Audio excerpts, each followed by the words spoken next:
Hey everybody, welcome back to Big Brain History. Today we are reacting to another history video called 423 Years of American History in 13 Minutes. That's a lot of history to go over very quickly, so I'm sure there's a lot of stuff in here that we can learn. If you like the video, be sure to leave a like and subscribe. I will leave the original video and a link in the description below, so go ahead and check them out when you can. Let's hop into it. Richest and most powerful country in history. But America's rise to number one was actually quite unexpected. In fact, most of North America was ignored for more than 100 years after it was discovered. Here's a map that was made right before Christopher Columbus discovered America. The Vikings said they had discovered an island somewhere over here, but no one realized that it was actually a continent. That's pretty crazy. Imagine being the Viking that discovers the New World, but you have no idea it's the New World. You think it's an island. The Vikings also discovered up here, they discovered Greenland and Iceland. And the reason that they named it that way is because Iceland is green, obviously, and Greenland is ice. But they wanted to confuse people because they wanted to keep a lot of the resources for themselves. So Iceland is where a lot of their uh, settlements and stuff were because of all the resources that were there. So Columbus believed that he could find a trade route to Asia by sailing west. But actually he found some islands in the Caribbean Sea. Which is why the Native Americans are called Indians. Christopher Columbus did not realize that he was in the New World. He thought he was in East India, which is what he was trying to find in the first place. So when he landed and saw the natives, he thought they were natives of the Indian continent. So he called them Indians. Columbus didn't find the spices he was expecting, but he still believed that he was close to India. So he called the natives Indians, got some goodies, and took them back to the king and queen of Spain. Hey, your majesties, I just got back from Asia. Great. Where are the spices? Well, we haven't found the spices yet, but they've got lots and lots of gold. She's dead. Now you're talking, Columbus. Go back, tell them all to be Christians, and bring back that gold. Yeah, and Columbus was Italian. He was just working for the Spanish crown because they were one of the only ones that would fund his trip to the New World. A few years before Columbus claimed Which the worked West out very well Indies for them. Spain, the Portuguese had discovered that they could reach Asia by sailing around Africa. So Spain and Portugal drew a line right down the middle of the map, and they agreed that all the non-Christian lands on this side of the line would belong to Portugal, and everything on the other side would belong to Spain. And you can see Brazil would be right there, which is a Portuguese country, or was. If you watched Shogun, there's a really cool scene in that show where Blackthorn, I think it's his name, he's explaining to the Shogun what the world looks like for Portugal and Spain, and he draws a picture of the map and draws that line, which is pretty cool historical detail that's really cool in the movie. But it really shocks the Japanese because the Japanese just can't accept that they're being played by a European power. So the Portuguese sailed to Asia and built a huge trading empire, and the Spanish got busy conquering their half of the world. All of the interesting parts of the Americas were down here, where there was lots of gold, silver, and people. So that's where the Spanish went. Actually, the Spanish also sent an expedition into North America in 1539, but they didn't find gold and silver, so they mostly ignored all these useless lands up here in North America. Okay, so that's true. There's a really cool story too, where the Spanish had sent an expedition to Florida. They worked their way up, and I think they got all the way up into Alabama, maybe further. I can't remember how far they went. But when they tried to come back to Florida to get on their ship, the ship had left because they thought they had gotten lost. So the ship had left and went back. So they built a raft and sailed across along the coastline. But when they hit the Mississippi River pushed them out into the sea. And they were lost at sea. They landed on an island right off the coast of Galveston, Texas. And this European became a slave to a Native American tribes in Texas after he was discovered. There was only one man, or I can't remember. I think there was just a handful of men that survived, but for many, many years, one Spaniard on his own and was a slave to the Native Americans. Traveled all the way up into like Waco to trade knickknacks and stuff that he found to the Native Americans. But eventually, he found some guys that had also survived from the shipwreck. So he walked over 2,000 miles back to Mexico to get back to Spain after spending years with the Native Americans. He learned their language. He learned respect for the Native Americans, and they actually made him a governor of a territory in the Spanish territories of South America. And when he was the governor, he treated the Native Americans with a lot of respect, which is something that was very rare, or that never happened because the Spaniards just treated the Native Americans horribly. It's pretty cool because his experiences got him past his hatred of the Native Americans because he had spent so many years with them and treated them very well, but the Spaniards hated him for it. They kicked him out of the governor's seat, and I believe he died homeless or in poverty. He lost everything um, because they believed he was a bad governor. America. The English actually sent an explorer to North America while the Spanish were still exploring the islands in the Caribbean. That was 16 years before the Spanish discovered Florida. But after that, the English waited almost 100 years before they tried to colonize America. England's first colony was established at Roanoke, North Carolina in 1585. But the same year, England got busy fighting a war with Spain, and that colony mysteriously disappeared. Yeah, so the Spanish colonies in the New World made Spain incredibly rich, like unimaginably wealthy from all the gold they were finding in the New World. And they used a lot of that money to build the Spanish Armada, which was destroyed basically in a storm in their war with England, and that took a huge hit to Spain. So they tried again at Jamestown, and this time it worked. Next, the Pilgrims arrived in Plymouth. Barely. The Pilgrims were Jamestown strict barely Christians worked. who outlawed bad stuff like gambling and celebrating Christmas. Soon lots and lots of people were coming to America, and before long, the East Coast was covered with British colonies. Meanwhile, the French were busy claiming all of the land in the middle of North America. Now it's 1754, and it's time for a war to figure out who really owns what in America. New France has Yeah, a you can see where that's going to cause a problem. population of about 60,000 people, so they team up with some Indian tribes to help them fight. That's why it's called the French and Indian War. The British colonies have a population of more than 1 million people, and they also team up with some Indian tribes. Fun fact, you could argue that this was the First World War, because even though it's called the French and Indian War in America, overseas it's called the 7 Years' War. It involved many countries around the world, and it killed well over 1 million people. But it was started by George Washington, which is kind of funny. I made a Who do you video think about that won? if you're interested. That's right. The British beat the French. At the same time, there was also a big war back in Europe, and when it was over, it was time to redraw the map. France gave half of Louisiana to Spain before the war was over to make sure Britain didn't get it. Then, after the war, France had to give the other half of Louisiana to Britain. France also had to give Canada to Britain. Now Britain had lots of land in America, but Britain had also spent lots of money on the war, and now they needed money. Hey, colonies, you know that expensive war we helped you win? Yeah, thanks for the help. Sure, no problem. By the way, we're going to start collecting lots and lots of taxes to pay for all the help we give you. What? You never help us. We're the ones who are always helping you. And how can you tax us if we don't get to vote? The colonists weren't happy with the new taxes, and the disagreement turned into a fight, and from a fight into a revolution. On the 4th of July, 1776, the Americans declared their independence from Great Britain, and that was the beginning of the United States of America, right? Man, we are breezing through a lot of American history. It's crazy how he's summarizing all of this. Quite. It would be 5 more years before the Americans won their War of Independence. And after they had won their freedom, they had a new problem. The government they had created was a complete mess. The 13 colonies had essentially become 13 independent countries that were only united in name. This is interesting too. So, the Articles of Confederation proved way too weak to keep the country together. The states had way too much power. There was no agreeing between each other. They needed a government that could be stronger than the states, so that way if there was a disagreement, they could settle the disagreements, which is where we got our federal government from. But outside of the 13 colonies, there was also a lot of little independent countries that propped up or attempted to pop up. You had the state of Franklin that came up, which is pretty interesting, which is a little tiny country, or tried to be country in East Tennessee. You had a lot of these little republics that were trying to come up that didn't want to be part of whatever colony they were in or state. The new nation was failing, and it was failing fast. So the Founding Fathers wrote a new constitution and created an entirely new federal government that actually worked.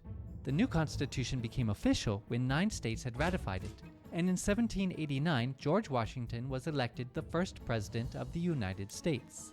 But the USA was only this big, and all the land over here belonged to Spain. So how did America get more land? That is one reason, too, why the colonies wanted independence from Britain. Britain had made a treaty with the Native Americans that they would never expand west of the Appalachian Mountains. the American colonists really wanted to expand west of the Appalachian Mountains because there's a lot of resources and a lot of money to be made out west. So they wanted independence from Britain, not just because of taxes without representation. There was a lot of reasons, but one big reason was they wanted that land out west. And obviously we had Manifest Destiny, where the US went all the way from coast to coast. Well, over in France, a guy named Napoleon seized power and started conquering Europe. Napoleon also wanted to build an empire in America, so he made a deal with Spain that would give Louisiana back to France. But the Americans needed to use the Mississippi River to send goods to and from other places, and they were afraid of what Napoleon might do if he controlled the river. So America asked France to sell New Orleans to them. You know my plans for a great empire in North America. But now I must invade Britain. We can build our empire in America after we defeat the British. But if the Americans discover our plans for America, they will support Britain, which could be fatal. But if we sell Louisiana to the Americans, they will be our friends forever, and Britain will be ours. It would be foolish to sell our largest territory, and the Americans only want New Orleans. Enough! I've made up my mind. We will sell it all. Yeah, so Thomas Jefferson was the president when this happened, and he was able to get the Louisiana Territory, which is huge territory, for very, very cheap. It's called the Louisiana Territory, but obviously it included way more than Louisiana. But he got it for very cheap because Napoleon was really trying to get some money to pay for his Napoleonic Wars. But he got the territory, but he paid for it without getting congressional approval, which was a big controversy at the time. But it worked out really well for him and his legacy because he's remembered as one of the best presidents we've had, and a large part of that is because of the Louisiana Purchase, which I agree. I think it was a good decision. The money will fund our war with Britain. And so America bought Louisiana for $15 million. America had just doubled in size, and that was good because America's population was also almost doubling every 20 years. In those days, the average American family had 7 children, and all those kids needed someplace to live. So lots of Americans moved west, where there was lots and lots of unclaimed land. Does anyone own this land? Of course not. Great, because now it's mine. But these lands, my hunting grounds. That's not proper English. You're supposed to say, these lands were my hunting grounds. Hmm? In 1819, America bought Florida from Spain and agreed that this line right here would be the border between the United States and New Spain. Just 2 years later, Mexico won its independence from Spain, and America had a new neighbor. The northern territories of Mexico were sparsely populated and difficult to control, so the Mexican government invited Americans to settle in Texas. These settlers quickly outnumbered the Mexicans, and before long the Texans broke free from Mexico and created their own independent republic. Yeehaw! We want to join the USA. Do you have slaves? Yes, we do, and we're proud of it. Sorry, we don't need any more slave states. Yeah, okay, so that's a fun way of showing this problem. The United States, this was a problem when America was founded. There was a lot of disagreement between the southern colonies and the northern colonies about what to do about slavery, because a lot of the northern colonies did not allow slavery and looked at it as immoral. Southern colonies, obviously, very profitable for them. But they kind of just pushed that argument to the back burner just to focus on getting free from Great Britain. But as soon as the war was over, that argument started right back up again. Thomas Jefferson tried to put it into the Declaration of Independence about slavery being evil and immoral, but they convinced him to change the wording of that to make the southern states happy.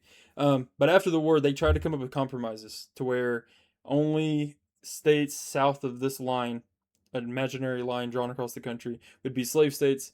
All the states to the north would be free states, and they were trying to add states 2 at a time. So that way one could be free, one could be slave state. That way slave states and free states always had the same amount of representation power in the government. So when Texas wanted to join, they wanted to be a slave state. That would have given slave states an advantage in the legislative power. So obviously they didn't want another slave state to throw off the balance of power. So they declined it. Hey guys, I'm president now, and this is ours. In 1845, the United States changed its mind and let the Republic of Texas join the Union. Disputes over the border of Texas led to a war with Mexico. At the end of the war, the United States paid Mexico $15 million and took the northern parts of Mexico that President Polk wanted. Just 5 years later, the United States also bought another piece of land from Mexico for $10 million. Meanwhile, Okay, so they kind of just breezed over the Mexican-American War. The U.S. actually completely conquered Mexico in the Mexican-American War. They could have taken the entire country of Mexico if they had wanted to, which the map would look very different today if that was the case. But what really happened was the United States saw that if they had taken all of Mexico, it would have been a lot harder to govern because obviously the Mexican people weren't fans of the Americans because they just fought a big war and got beat. And a lot of the land south of this territory was land that they didn't really want in the first place. So the U.S. kind of just took off the land they wanted and left Mexico the land they didn't want.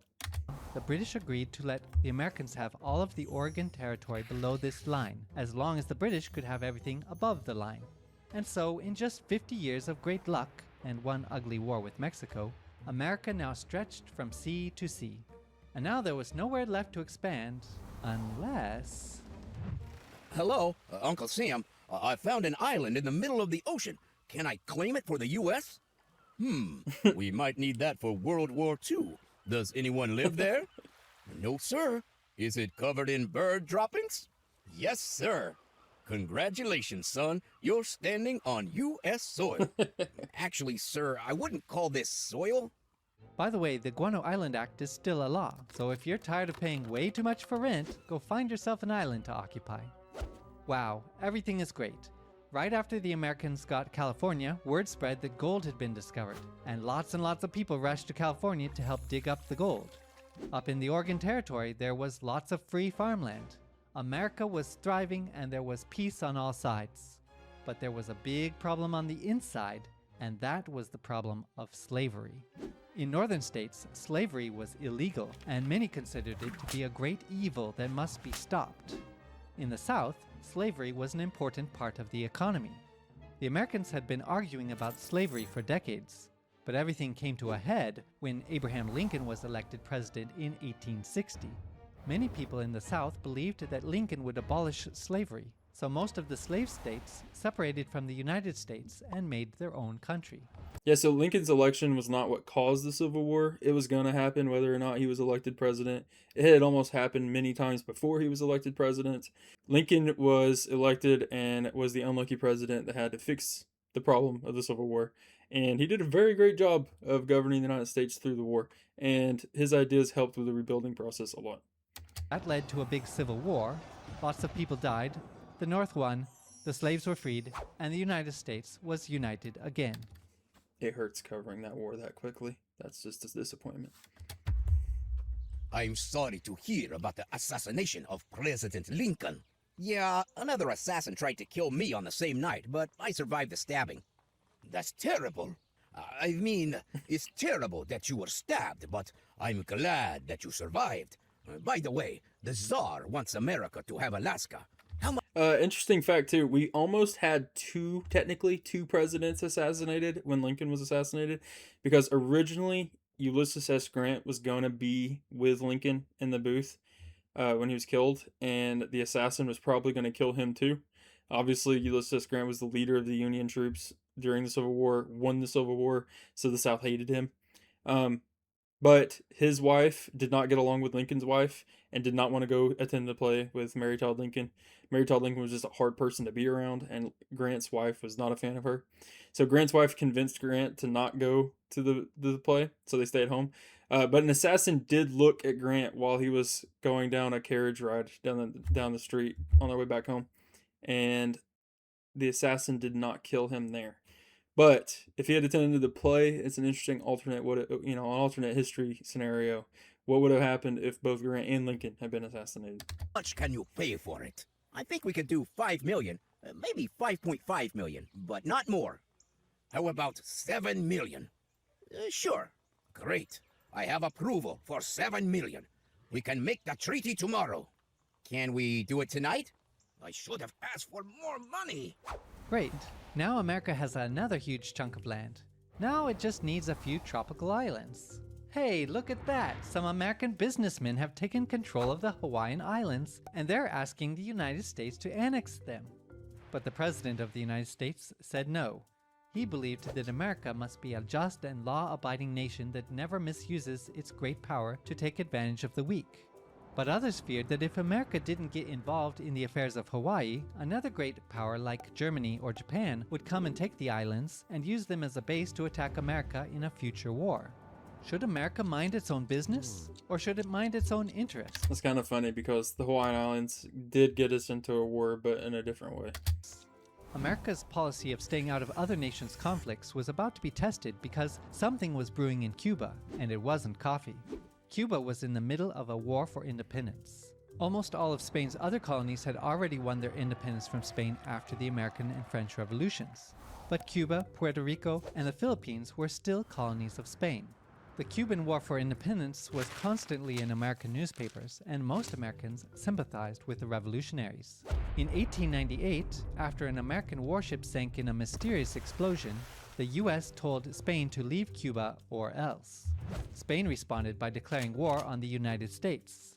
Then the US quickly captured Cuba, Puerto Rico, and the Philippines, effectively bringing an end to what remained of the Spanish Empire that Christopher Columbus had begun. During the Spanish-American War, the US also annexed Hawaii, which was becoming an important naval base. After the war, the president was shot, and so the young and energetic Theodore Roosevelt unexpectedly became president. Yeah, and there was a lot of debate in America during this period about whether or not the U.S. was going to be an imperial power. We were expanding in territories that we had never thought we would expand into. The expansion into the Philippines was far away from the United States homeland. So a lot of people thought that the U.S. should be an empire and just keep expanding. And others thought that America should not and was never meant to be an empire. Interesting argument. Hey, Columbia, we want to build a canal right here. Sure, just pay us $10 million. It's a deal. Actually, we changed our mind. You can't build a canal. What? But we made a deal.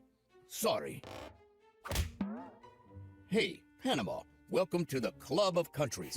We want to build a canal right here. Sure, go ahead. While Roosevelt was president, he built up the second largest navy in the world and used this powerful navy to influence global politics. Roosevelt is such an incredible historical figure. I'm sure we'll do a lot of videos on him. He is such a really interesting person to learn about. I think he was a great president. We'll have to talk about him a lot in the future. The Americans finished building the Panama Canal in 1914, allowing the powerful U.S. Navy to quickly move between the Atlantic and Pacific Oceans. America had become a world power, and World War I had just begun. If you want me to make more videos like this... I didn't know we were stopping at World War I. Yeah, I really like that video. It kind of hurt how fast he covered some things, but obviously the purpose of the video was to cover as much history as possible in 13 minutes. So I get he had to do it. But yeah, there was a lot of things that he skipped over. But I think it was a well done video for what its intended purpose was. If you liked the video, go ahead and check the channel out. The channel's called Fun History. But yeah, if you liked the video, just leave a like and subscribe, and I will be making some more reaction videos in the near future, and I'll catch you guys in the next one.